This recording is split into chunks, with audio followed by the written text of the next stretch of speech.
Hello, and thank you for tuning into this Engerati studio interview at Asian Utility Week 2016.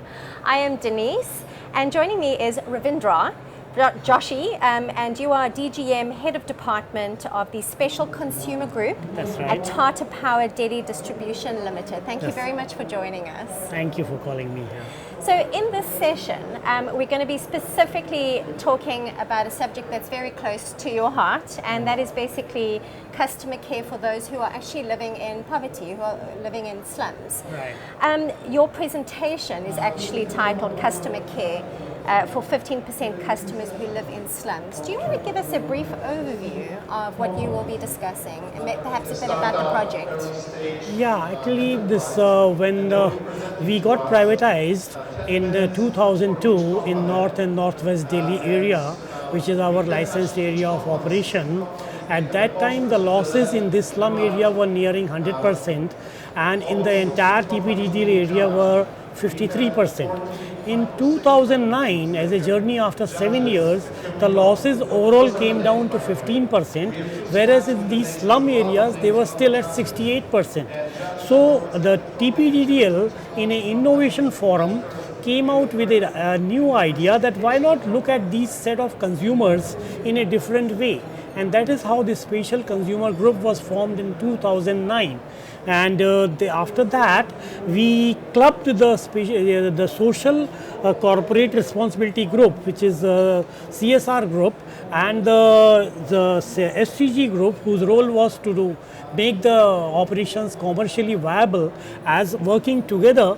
And the theme was, as I'll be telling some details, to win the hearts of the consumers and in the process get some returns for the electricity which is used to the slum poor consumers.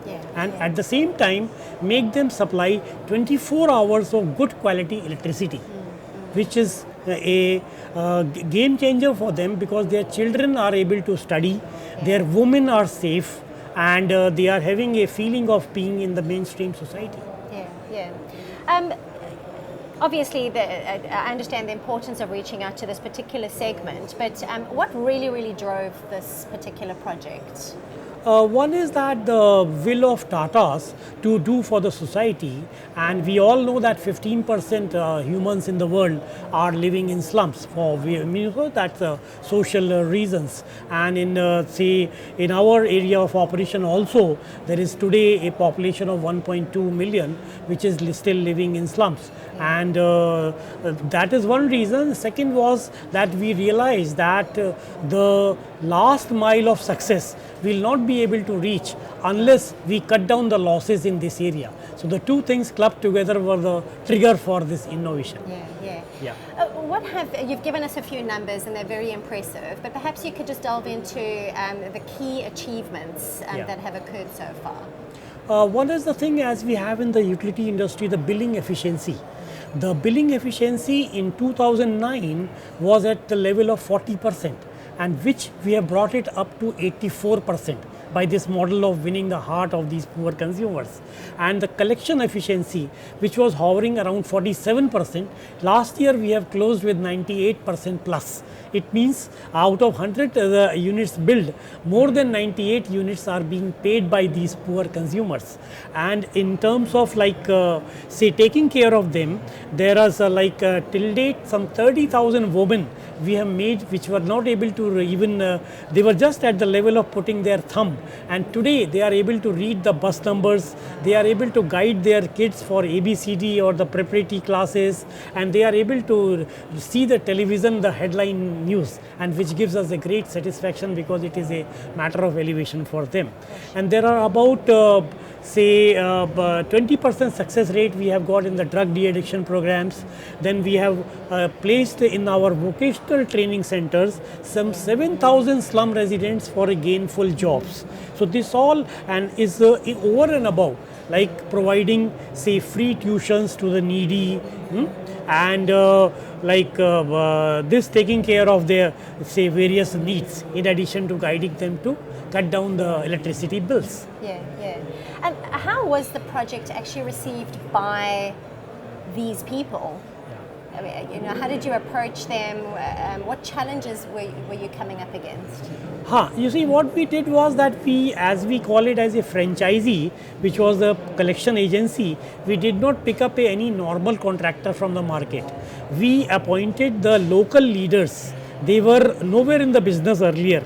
We appointed them as collection agencies, gave them thorough training sessions where our own TPDDL senior people were spending full day in training them to develop the skills of collecting by persuasive methods, by telling them to use the free services provided by Tatas and in turn getting the returns of the bill which is to be paid by them. Then we put up the women literacy centers in each and every cluster. Today we have 290 centers running in every cluster, and these ladies we appointed as the money collection also as a earn while you learn. And for every bill they collected, they were paid some $1.5. And since they were living in the slums, it was elevating their lives, and they were able to connect better with these slum residents. We are able to achieve the results. And in terms of customer satisfaction, which you are asking, the level has gone up from a level of 30% to if we take top 3, it is nearing 90%. Because at least they are happy with our electricity supplied and the returns which are socially free returns, including, of course, I did not mention about the medical vans which are going and taking care of their health needs, where a good doctor is going and giving them medicine, where normally these slum ghettos have the quack doctors. Instead of that, we are sending good doctors, good nurses and free medicines. Oh, okay. This is clearly going to be a global benchmark model. Yeah. What can other countries learn from this particular model? I'll say that, connecting to the heart of the consumer is one of the things which they can learn by this model. Since we have already achieved our numbers, we have achieved numbers in terms of the getting into the heart of the consumers and in terms of the gains. As you can see, the billing demand has gone up from $3 million to $20 million. The collection has increased from about $2 million to about $18 million. So it is a model which is, and World Bank is already connecting us to across the world. Twice the team has already come and they have spent a week here along with a large delegation, and the Kenyan delegation was here, Jamaican delegation was here. So, like IEEE, which is a very reputed organization of the technical people, their standards board, which normally touches only the latest, they found the presentation so useful. They said that why not you give this presentation in the technical forums, because it is for 15% of our global consumers. Yeah. It's a huge part, isn't it? Yeah. What would your advice be to other countries around the world, who also have a high percentage of people who are without access to electricity? Based on this model, what would be your advice to overcome various challenges and to really harness opportunities? I'll say that they should not they should not give up, number one. And they should get into the hearts of the people. They should look into their needs in terms of education, in terms of bringing them into the mainstream society, including taking care of their health, taking care of their kids' education. Then definitely they will have a success in terms of giving them electricity and getting the bills paid. And our model is we are very much there to help out the utilities, and we are very much contactable. How easy or difficult was it to get private investment into this particular project? Were private investors interested in this project, or did you find it a bit challenging to gain their interest? As regards the slum project, Yes. a success project, the money has been invested by the Tatas only. Okay. Yeah, right. we have a 2% of the net profit, which is the Government of India's regulation today, is fully invested in the slums. It is not invested in the schemes for the other people. It is for the poorest of poor who live in slum. So we invested in the money in the slum areas. And in terms of investors, yes, since the model is commercially also viable, I am sure that investors, once they will hear these numbers, they will be definitely interested. For sure. Yeah. What is your personal view on where Asia is going with regards to really helping those who need access to energy? And where do you think the region is with regards to trying to help these people? Do you think that we're on the right track or not really?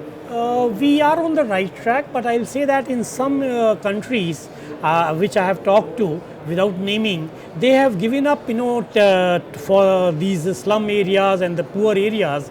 They should not give up. We should, try by innovative means and give them electricity, which is also their social need, and get the return money by elevating their earning standards, by elevating their social, needs, by taking care of their social needs. Then definitely they will be successful. This is my word to them. Yeah. Okay. Well, on that note, I think that's a good place to end this interview. Yeah. Thank you so much, Ravindra, for joining us today. And thank you for joining us during this session. And if you're wanting more insight into the Asian Utility Week event, please have a look at the other interviews on njirati.com. Thank you. Thank you.